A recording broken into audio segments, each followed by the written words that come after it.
Dans C'est votre emploi cette semaine, un secteur qui a vraiment besoin de bras, un secteur qui peine à recruter, celui de la santé, difficulté à trouver des personnels, qui s'est exacerbé encore plus avec la crise sanitaire. Mes deux invités ce soir sont Bastien Ripert, directeur du centre hospitalier d'Antibes, bonsoir, Et bonsoir. et docteur Véronique Blanc, bonsoir, Bonsoir. chef du laboratoire de ce même centre hospitalier d'Antibes. Aujourd'hui, il y a 30 postes à pourvoir sur ce centre hospitalier d'Antibes. Voilà, c'est notre chiffre du jour qu'on va voir dans un instant.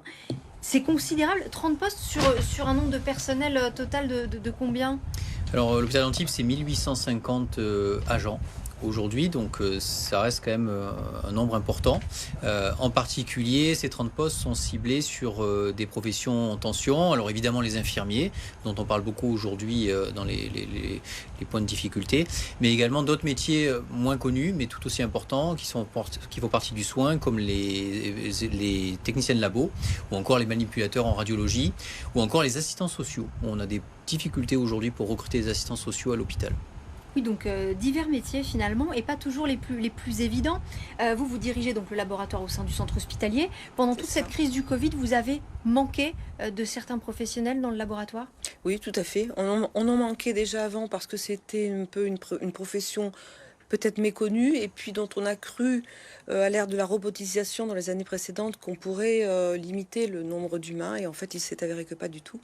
Et le Covid a été un grand révélateur, comme pour d'autres choses, de nos déficits, qu'on a surmontés bien sûr, mais de nos déficits.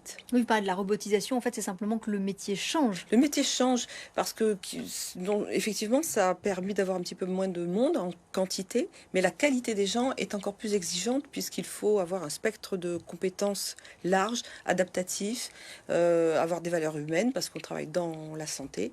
Donc voilà, c'est pas si facile de trouver des gens adaptés. Alors c'est quel type de qualification par exemple pour ces métiers de technicien de laboratoire? Alors, c'est un BTS. Alors, les métiers sont très hétérogènes. Les diplômes sont très hétérogènes. Ça fait partie aussi du problème. Mais globalement, en tout cas dans la région, ce sont des BTS, donc des bac+2, et qui vont bientôt devenir des bac+3, parce qu'on est en train de reconnaître vraiment la nécessité de cela. Et le problème, c'est que nous, soignants hospitaliers, on dépend du ministère de la Santé et on a du mal et on ne peut pas intervenir sur les contenus de l'enseignement d'un BTS qui, lui, dépend de l'éducation nationale. En tout cas, si on n'a pas fait médecine et qu'on rêve de travailler à l'hôpital, on peut devenir technicien de laboratoire. Exactement. Ce sont des débouchés. Bien sûr, on sait que ce concours de médecine est extrêmement sélectif. Mais derrière, il y a des métiers passionnants, valorisants, à forte valeur ajoutée. Et c'est le cas des techniciens de labo, tout à fait. Alors, parmi les autres métiers en tension, vous citiez par exemple les assistants sociaux.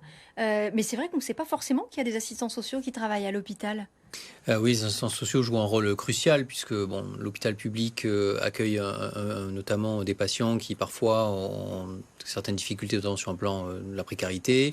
Et donc le rôle aujourd'hui est majeur pour essayer de les accompagner, pour avoir des droits, pour retrouver une réinsertion sociale. Mais également, ils nous aident aujourd'hui beaucoup dans le parcours des patients. Il faut savoir que derrière la prise en charge aiguë, vous avez des prises en charge dans les services adaptés de type rééducation, de type EHPAD, dont on parle beaucoup dans l'actualité. C'est vrai que c'est les assistants sociaux aujourd'hui qui jouent ce rôle-là pour sécuriser les parcours des patients et s'assurer qu'ils soient dans les conditions les plus adaptées à leur état de santé. Alors, il y a aussi le nerf de la guerre qui est bien souvent les salaires. On sait qu'il y a un problème d'attractivité aussi à l'hôpital. Il y a eu le Ségur de la santé qui a fait entrer en vigueur une augmentation de salaire pour certains métiers de 180 € par mois de mémoire. Est-ce que ça concerne tous les métiers à l'hôpital, ces augmentations?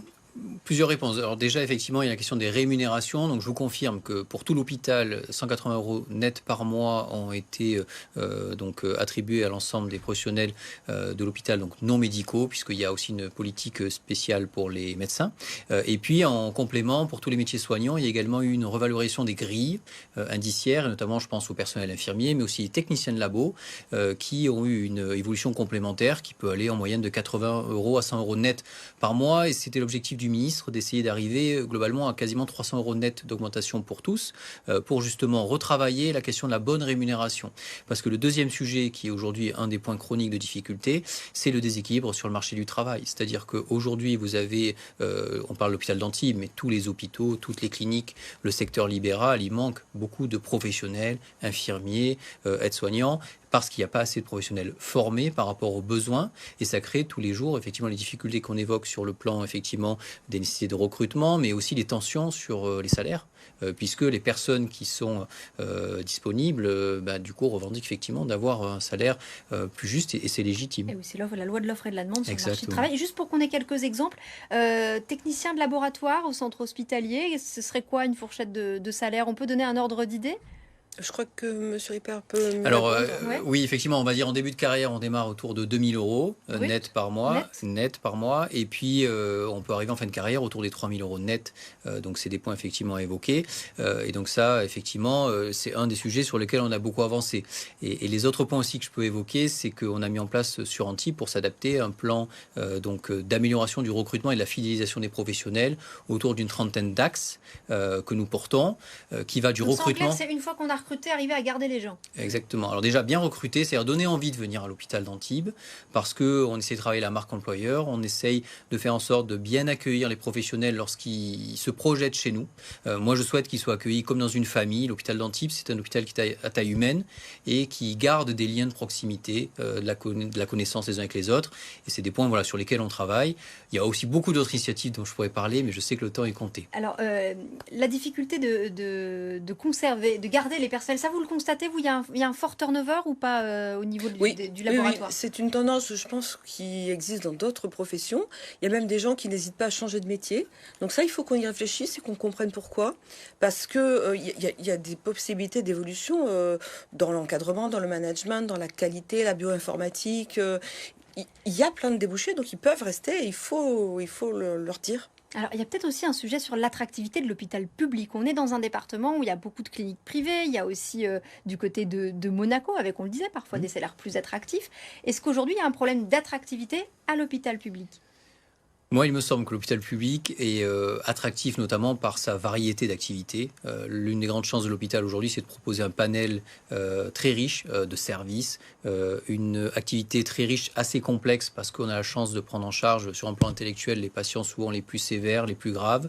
On est également au cœur des missions de service public qui animent, je pense, une passion, c'est le fait de fonctionner H24, 360 jours par an. Des métiers variés, des métiers intéressants. Après, c'est peut-être aussi les conditions de travail qui pêchent. Alors, effectivement, parmi les conditions de travail, les contraintes de l'hôpital aujourd'hui, c'est qu'elles tiennent le système de santé. La crise sanitaire, l'hôpital public a pris 85% des patients Covid à sa charge. Donc, ce qui veut dire effectivement des contraintes d'adaptabilité, la permanence des soins, qui est un sujet qui est forcément aujourd'hui dans un monde où on veut un équilibre entre vie privée et vie professionnelle. C'est un des points qui pèse peut-être sur les enjeux d'attractivité et qu'on essaye de compenser par beaucoup de choses positives à l'hôpital. Je pourrais évoquer l'accompagnement sur la formation, qui est une des chances de l'hôpital. Il y a des carrières extraordinaires qui ont été faites à l'hôpital, où vous démarrez agent de service hospitalier et vous finissez directeur des ressources humaines, par exemple. Ce que le docteur Vernick-Blanc évoquait, les possibilités fait. d'évolution en interne. Pour terminer un peu sur la crise du Covid, parce qu'on ne peut pas ne pas en parler quand même, ça a joué aussi sur l'attractivité de ces métiers. Alors vous, d'abord, au laboratoire, ça y est, vous constatez que le nombre de tests positifs dégringole de jour en jour, la charge de travail diminue ces dernières semaines. La charge de travail ne diminue pas encore massivement parce qu'on dépiste encore beaucoup de gens. Certes, il y a moins de positifs, mais les dépistages restent assez denses. C'est en train de se tasser néanmoins. C'est vrai qu'on a quand même, on compte encore 600 cas pour 100 000 habitants dans les Alpes-Maritimes, ce qui est considérable. Vous sentez aussi que la tension hospitalière se baisse aujourd'hui? Je vous confirme, effectivement, dans une phase de désescalade importante, on a désarmé sur l'hôpital d'Antibes, par exemple, beaucoup de lits, que ce soit en réanimation, en hospitalisation. Et pour donner un ordre de grandeur, dans les moments difficiles du mois de janvier, on avait entre 30 et 40 patients hospitalisés pour Covid par semaine à l'hôpital d'Antibes. La semaine dernière, on n'en a eu que 9.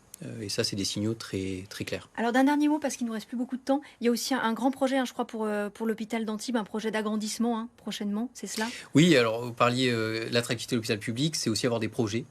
Ces projets-là, ils sont là pour montrer effectivement qu'il y a des perspectives, une visibilité. Et nous, c'est des bons projets puisque c'est de la croissance, du développement, puisqu'on recrutera avec ces projets-là plus de 100 professionnels soignants, en plus des 30 postes vacants, ce qui fait que sur les 10 ans à venir, il faut qu'on soit performant sur toutes les questions de politique sociale. Merci beaucoup Bastien Ripper, directeur du centre hospitalier d'Antibes, et à vous, docteur Véronique Blanc, chef du laboratoire de ce même centre hospitalier, d'avoir été nos invités ce soir pour nous parler de vos métiers.